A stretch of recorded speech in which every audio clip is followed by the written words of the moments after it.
73 à tous, ici Foxtrot 4, hôtel Whisky Delta, F4HWD Maxime, sur la ville de Lorient, pour ceux qui ne me connaissent pas.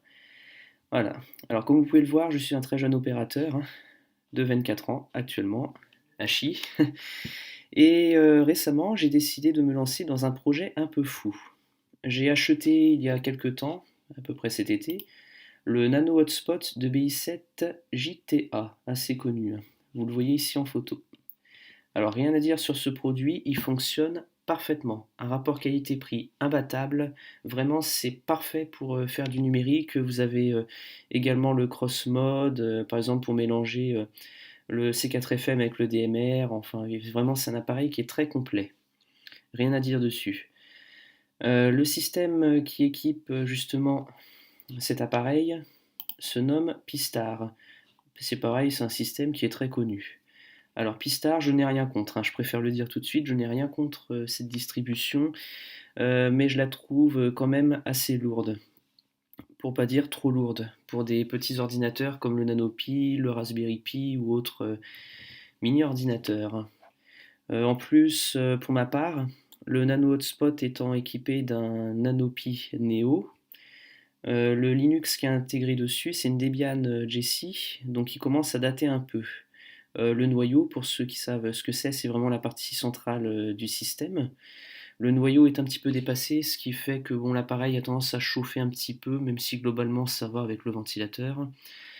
Mais surtout, il y a beaucoup de problèmes avec le Wi-Fi. C'est vraiment instable, c'est pas génial. Puis bon, le temps de démarrage, 1 minute 30, bon, dans certains cas, ça peut être un problème.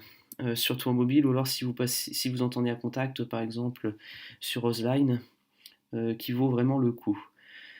Donc, j'ai décidé de créer mon propre projet, le DigitAmSpot. DigitAmSpot. Alors, qu'est-ce que le DigitAmSpot? En fait, c'est pas vraiment une distribution, c'est plutôt un ensemble de scripts à télécharger sur mon GitHub. Bon, les liens seront publiés dans la vidéo et seront disponibles dès que la version sera suffisamment stable. Donc c'est un ensemble de scripts qui va partir d'une distribution ARMBian standard, donc vierge. Je vous ouvrir la page du projet en ce temps-là. Il n'y aura rien dedans et après le script va se charger d'installer justement tous les outils. MMDVM host, MMDVM-CM pour les cross-modes, pour mélanger les modes, YSF client par exemple pour le C4FM et bien d'autres outils. La compatibilité avec Pistar sera quasiment équivalente quand le projet sera terminé. Donc voilà, pourquoi est-ce que j'ai décidé de créer cette distribution? Tout simplement parce que Pistar, je la trouvais trop lourde. Je voulais comprendre également comment fonctionne justement le MMDVM. Je voulais corriger les problèmes aussi de Wi-Fi et puis garder bien sûr la main sur les mises à jour. Voilà, parce que bon, les mises à jour, vous le savez sûrement, ne sont pas toujours, pas toujours très performantes, à chier 3 fois. Bon, après, je dis pas que mon système non plus est sans faille, j'ai eu des petits soucis, mais bon, vu que j'ai la main sur le système, je peux revenir facilement en arrière sans être obligé de tout réinstaller. Tout a été prévu dans ce sens-là. Voilà. Et bien sûr, comme je le disais il y a quelques minutes, je vise aussi un démarrage ultra rapide. Là, actuellement, à ce jour, le 4 février 2019, mon Nano Hotspot fonctionne très bien d'ailleurs et démarre en à peu près 28 secondes. C'est ce que je vais vous montrer tout de suite. Top, c'est parti pour le démarrage.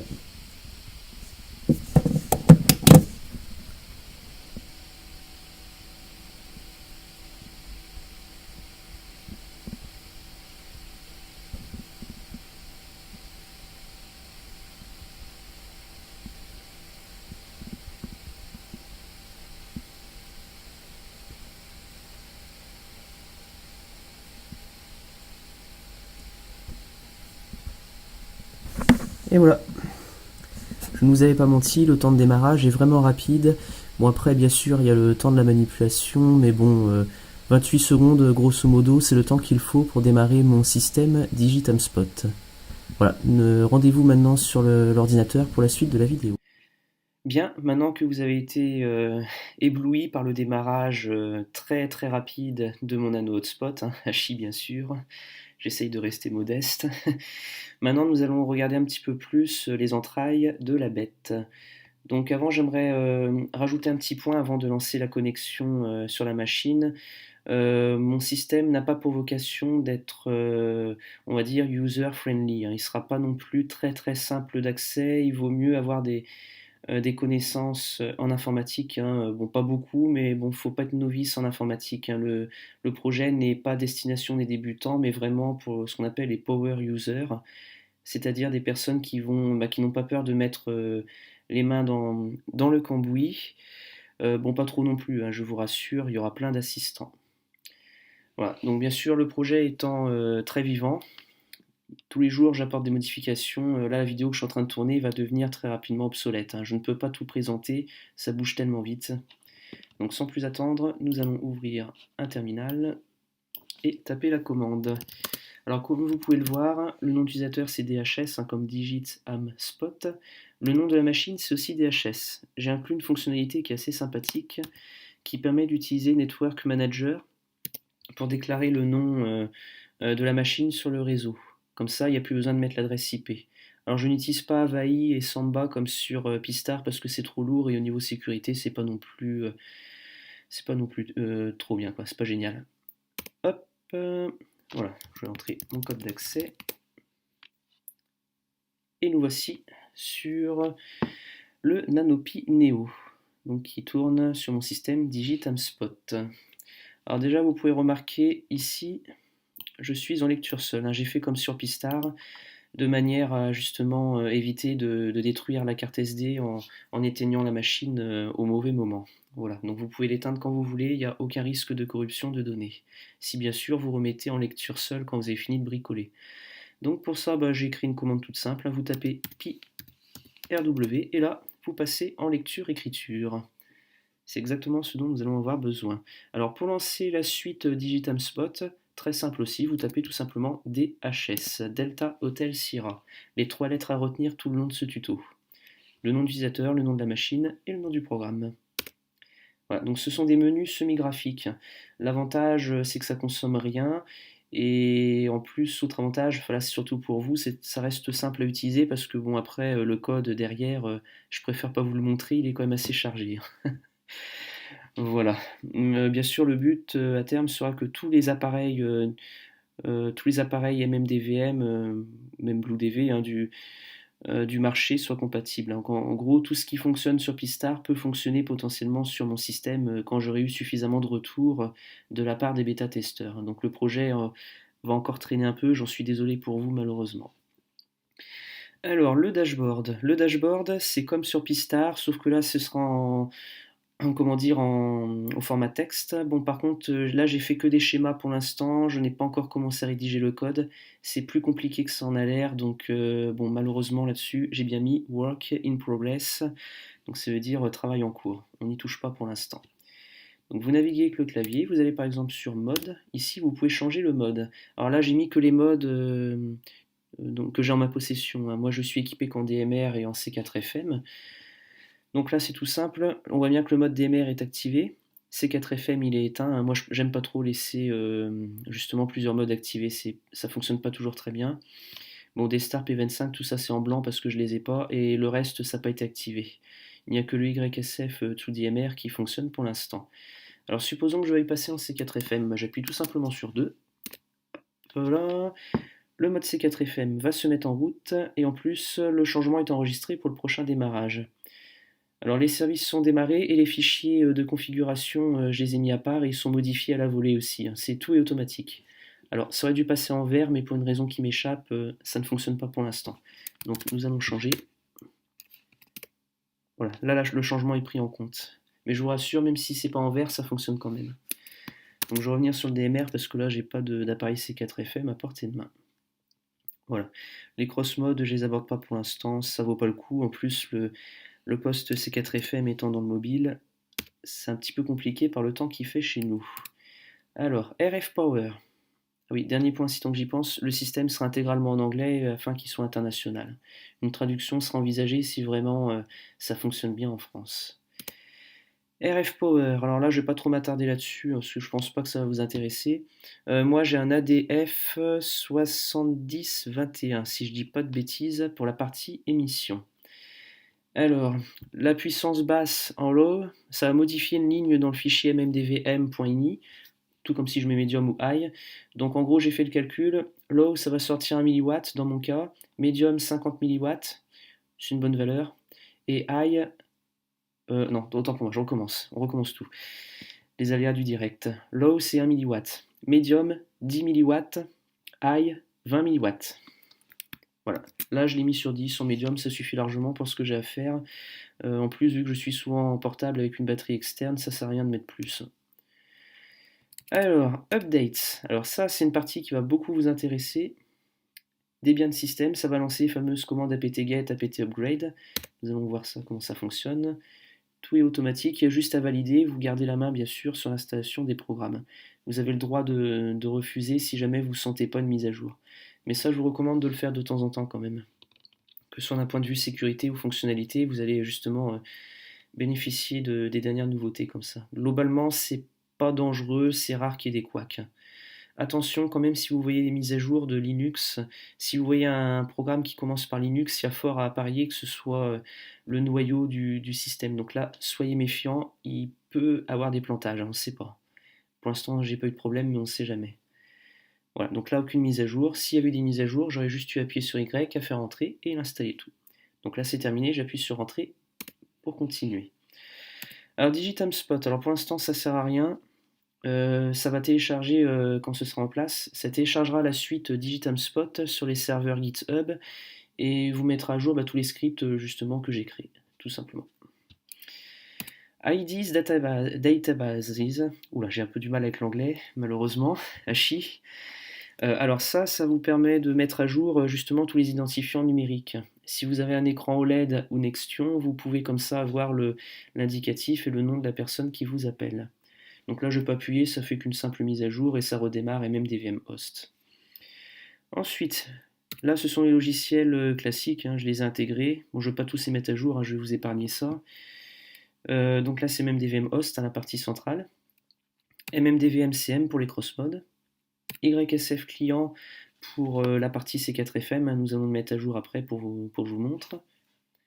MMDVM firmware, donc là c'est pour le firmware de votre hotspot numérique. En fait, ce qui va se passer, le logiciel MMDVM host va être redémarré et quand il va être relancé dans les logs, donc c'est tout l'historique en fait du fonctionnement de MMDVM host, la version du firmware va ressortir. Il va comparer avec la version sur GitHub et vous dire s'il y a une mise à jour à faire. Bon, pour l'instant, je vous le dis quand même, c'est assez instable. Ça fonctionne qu'une fois sur deux, donc là, je ne vais pas m'étendre non plus là-dessus. Alors, du PioLED, c'est pour les écrans LED, et All, ça fait tout. Ça, je ne sais pas si je vais le laisser parce que c'est comme un peu dangereux. S'il y a une panne, après, c'est difficile de savoir d'où vient la panne. Donc, je vais lancer la mise à jour d'YSF client pour vous montrer comment ça fonctionne. Vous appuyez dessus. Voilà. Alors là, on voit que ça, c'est la version que j'ai installée. Vous pouvez comparer sur GitHub. Nous allons le faire d'ailleurs. Voilà. Dans les commits, et nous allons comparer cela ensemble. Ça commence par A915, donc ça veut dire que j'ai pas mis à jour mon YSF client depuis 2 jours. Donc en gros, il y a tout ça qui a été rajouté depuis. La dernière version, c'est bien la 6A0. En effet. Donc, hop, je vais valider l'installation, et pendant que ça va se faire, là je fais surtout ça pour ceux qui ont déjà essayé de créer leur système, vous allez voir à quel point c'est rapide. Et je vais vous expliquer comment ça marche. J'appuie sur Y. Bon. Là, il va stopper tous les logiciels, justement C4FM. L'intégralité du projet va être téléchargée en mémoire vive. J'ai 512 mégaoctets là-dessus, donc c'est largement suffisant. C'est téléchargé en mémoire vive pour éviter d'abîmer la carte SD.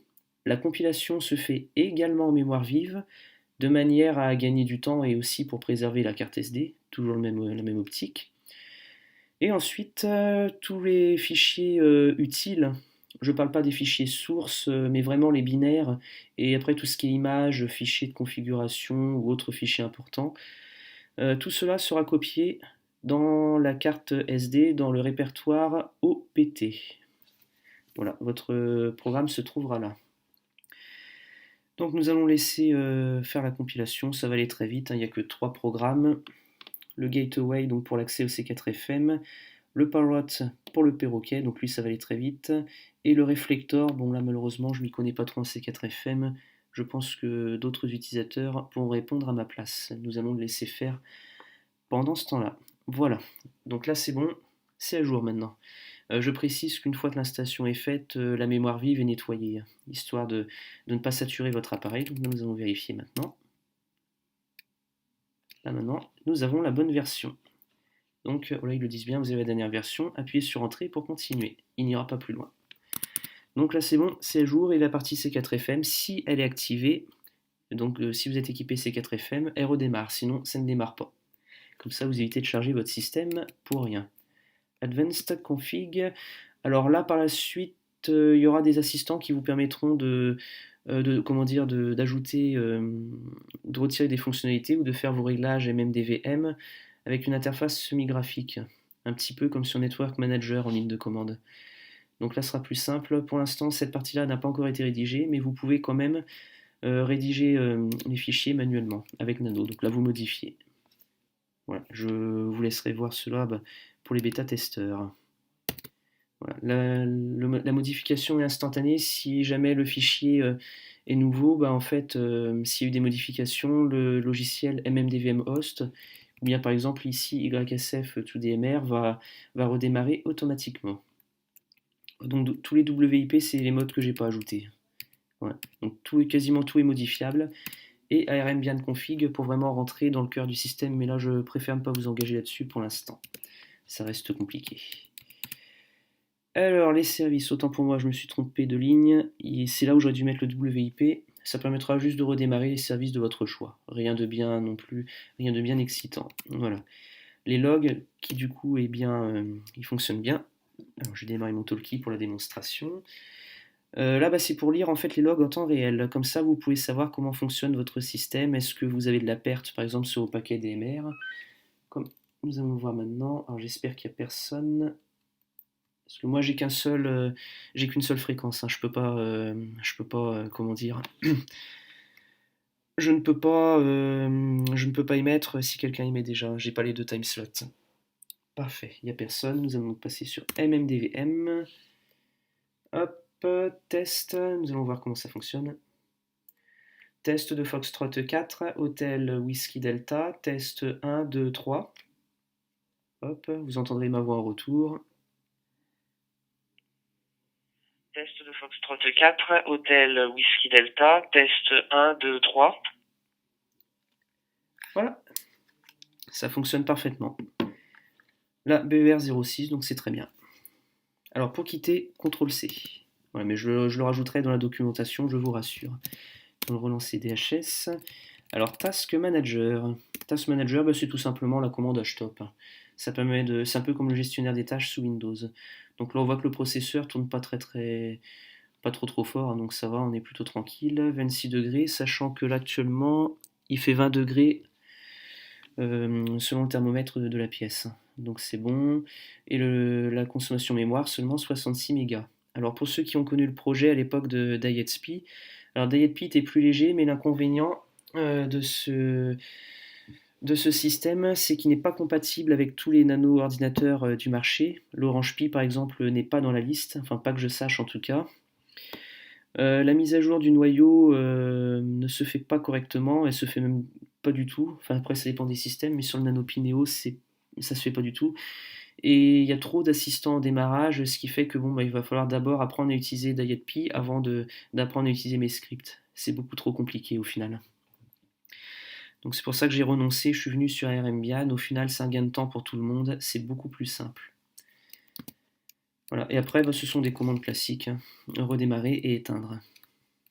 Donc là, après, je ne m'étendrai pas sur le sujet, ça parle de même. Alors, pour mettre après le système en lecture seule, très important, vous mettez pi, héros, et là, votre système après, il est indestructible.